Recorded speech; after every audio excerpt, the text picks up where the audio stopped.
एक राजा के 4 बेटे थे। चारों बेटे शादी हो चुकी थी। राजा ने एक दिन क्या काम किया, सभी बेटे बुलवाए, सभी की पत्नियां बुलवाई। उन्होंने कहा, बोलो पिताजी किस लिए बुलवाए हैं हम? कहने लगे, बेटा मैंने इसलिए बुलवाए हो, तुम आज ये बताओ सबके सब कि आप अपने भाग का खाते हो या मेरे भाग का? बोले पिताजी हम तो आपके भाग का खाते हैं। ऐसे ही करके बहुओं ने भी यही बात बोल दी। मदन सेन एक का नाम मदन सेन था। मदन सेन से पूछा, बेटे बताओ तुम किनके भाग का खाते हो? पिताजी हम तो अपने भाग का खाते हैं। चंद्रप्रभा से पूछा, मदन सेन की घरवाली का नाम चंद्रप्रभा था, उससे पूछा, हाँ पिताजी हम तो अपना भाग का खाते हैं। तो राजा बोला, ठीक है तो मैं तुम्हारा भाग देखता हूं, मेरे इस महल से निकल जाओ, देखता हूं तुम्हारा भाग कैसे खवाता है। मदन सेन चंद्रप्रभा को घर से निकाल दिया। घर से निकाल दिया। दिन छिपे का टाइम था, जाके बियाबान जंगल में भी पड़ रहे। बियाबान जंगल में पड़ रहे। इधर चंद्रप्रभा की आयु समाप्त हो गई, क्योंकि मदन सेन की आयु 70 साल की थी और प्रभा की आयु 30 साल की थी। तो वहां रोबा रटाई कर रहा था मदन सेन, चंद्रप्रभा के साथ में रो रहा था, हाय हाय चिल्ला रहा था। माता पार्वती और शंकर जी वहां होकर गुजर रहे थे। माता पार्वती जी कहने लगी, महाराज बात सुनियो, देखो यहाँ बियाबान में कौन रो रहा है, रोने की आवाज आ रही है। शंकर जी कहने लगे, तुम क्या लेती हो देवी जी, ये संसार है, कोई रोता है कोई हंसता है? नहीं प्रभु, देखें देखो यह बियाबान जंगल में यहाँ कोई भी नहीं है और यहाँ आदमी जनानी की आवाज आ रही है, चल के देखते हैं प्रभु। वहां देखते हैं तो मदन सेन चंद्रप्रभा को हा हा करके रो रहा था। शंकर जी पहुंचे, वो बोली, माता पार्वती जी प्रभु कुछ कीजिए, देखिए ये बेचारा बियाबान जंगल में पड़ा है, अकेला कैसे वो करेगा, प्रभु कुछ कीजिए। शंकर जी कहने लगे कि एक हो सकता है उपाय। कि क्या प्रभु? पार्वती जी बोली, क्या हो सकता है? कि इसकी आयु 30 वर्ष की थी, वो समाप्त हो गई है। मदन सेन की आयु 70 साल की है, इसकी आयु में से मैं आयु डाल देता हूं। तो ठीक है प्रभु, कैसे करिए, इन्हें जीवित करिए। मदन सेन सुन रहा था, उसकी आयु में से निकाल के आयु उसमें डाल दी, चंद्रप्रभा के प्राण जीवित हो गए। तो उन्होंने कहा, मदन सेन कहने लगा, प्रभु यदि हमें जरूरत पड़े अपने आयु लेने की तो हम किस तरह से लेंगे ये आयु? शंकर जी कहने लगे कि पुत्र, यदि तुम्हें जरूरत पड़े आयु की तो इसे जल का लोटा दे करके हाथ में 3 बार ये कहवा देना कि लिया सो दिया, लिया सो दिया, लिया सो दिया, तो ये तेरी आयु तेरे पास आ जाएगी, ये मर जाएगी।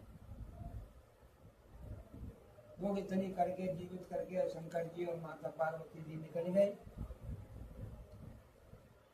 फिर जब वो जीवित हो गई तो वहां से आगे बढ़े दूसरे दिन के लिए। दोपहर का टाइम था, उन्हें प्यास लगी कुआ पे। तो बोली महाराज, मदन सेन से कहने लगी चंद्रप्रभा कि प्रभु मुझे प्यास लगी है और तुम पानी दे दो। वहां एक आदमी बहुत सुंदर नौजवान था, उसे देख करके उसकी नजर फिर गई। तो जैसे ही मदन सेन कुआ पे चढ़ा पानी लेने के लिए, उसे धक्का मार दिया चंद्रप्रभा ने। धक्का मार करके उसे कुआ में डाल करके और आप उसके साथ निकल गई। कोई पानी लेने, वो तो चली गई काफी दूर। अब वो कोई पानी लेने आया, उसने वो डोरी पकड़ ली, क्योंकि जिसका जीवन है उसकी मृत्यु नहीं हो सकती। जिसके प्रभु साथ हैं उसकी मृत्यु नहीं हो सकती। आदर सत्कार सही है, उसकी मृत्यु नहीं हो सकती। और नहीं तो अकाल मृत्युओं में कितने लोग मारे जा रहे हैं आजकल, क्योंकि उनके कर्म ही अच्छे नहीं है। जब वो निकल गई तो उसे बाहर निकाला, उसने डोरी पकड़ ली। उन्होंने कही भाई कौन भूत है इसमें जो मेरी डोरी पकड़ी है? नहीं भाई मैं भूत नहीं हूँ, मैं प्रेत हूँ, भाई मुझे निकाल लो, मैं ऐसे ऐसे गिर पड़ा हूँ। उसने उसे निकाला। निकालने के बाद उसने पूरी बात बताई उस पानी के निकालने वाले को। तो वो वहां से चल पड़े। वो ऐसे ही चल पड़ा जैसे ढूंढते ढूंढते अब वो चल पड़ा। अब उसको कोई ठिकाना नहीं मिल रहा कि चंद्रप्रभा गई किधर को है, लेकिन पैर की छपत, पहले पैर की छपत देख लेती थी। पहले पक्के रोड नहीं थे, पहले रेत फेंक थे, उनमें पैर छप जाया करते थे। चलते चलते तो वो एक गांव में रात को रुक गया। अब वो नट के संग भागी थी, स्वयं नटनी बन गई। चंद्रप्रभा नटनी बन गई तो एक जमींदार के यहाँ बहुत अच्छी कला हो रही थी। तो जमींदार बड़ा खुश हो रहा था कला देख करके। तो उसने भी जाकर के वहां पहुंच गया, बैठ गया चुपके से, कला देखता रहा। उसने देखा कि हाँ ये चंद्रप्रभा है। उसने अपने हाथ से अंगूठी निकाली और इनाम बारे को पकड़ा दी कि ये अंगूठी हमारी इस कलाबाज को दे दो। ये जो सामने कला कर रही है नारी, इसको दे दो। जब वो अंगूठी वहां पहुंचाई तो कला बहुत अच्छी चल रही थी। जब अंगूठी देखी तो उसने कला करनी बंद कर दी। जिम्मेदार कहने लगा भाई कला कैसे रोकी तुमने? कि महाराज यहाँ हमारा एक चोर आ गया। अरे भाई चोर कौन आ जाएगा हमारे यहाँ होते हुए? कि ना महाराज यहाँ चोर आ गया है। कहाँ है तुम्हारा चोर? कि महाराज वो बैठा है। उसे पकड़वाया, पकड़वा के कहा हाँ भाई तुमने इसकी चोरी करी है? तो नहीं महाराज। इसी से पूछो महाराज मैंने चोरी करी है या इसने चोरी करी है? क्योंकि भाई महाराज तुम यदि न्यायकारी हो तो हमारा एक न्याय कर दो। कि बोलो क्या न्याय करें भाई? कि एक लोटा भर के मंगवाओ पानी का। तो लोटा पानी का मंगवा लिया। जब पानी का लोटा मंगवाया तो लो महाराज इसके हाथ में दे दो। चंद्रप्रभा के हाथ में दे दिया गया। जब चंद्रप्रभा के हाथ में दे दिया गया तो महाराज ये मैं कहूँगा दिया लिया सो दिया, ये 3 बार ऐसे करके बोले। तो वो बोला लिया सो दिया, उनने 3 बार करके बोला लिया सो दिया, लिया सो दिया।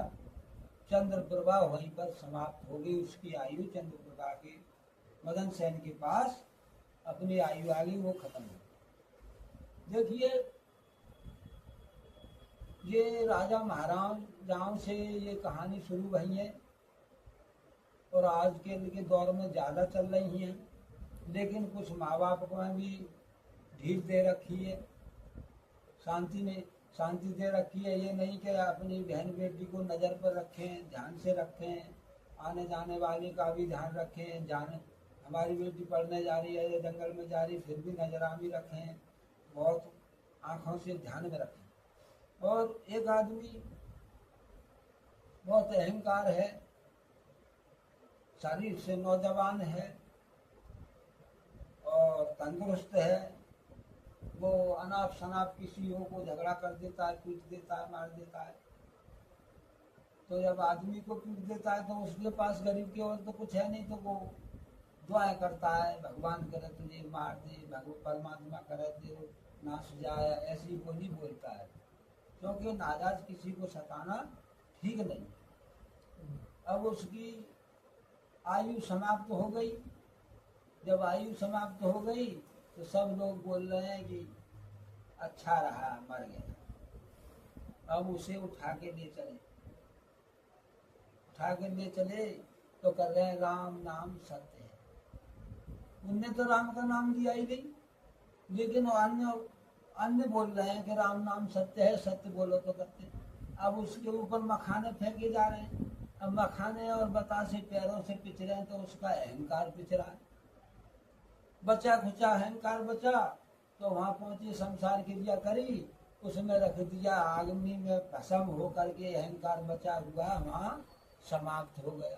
तो परमात्मा अहंकार करने वाले के लिए पूरी आयु नहीं देते हैं, उसकी पता नहीं कब छीन लें।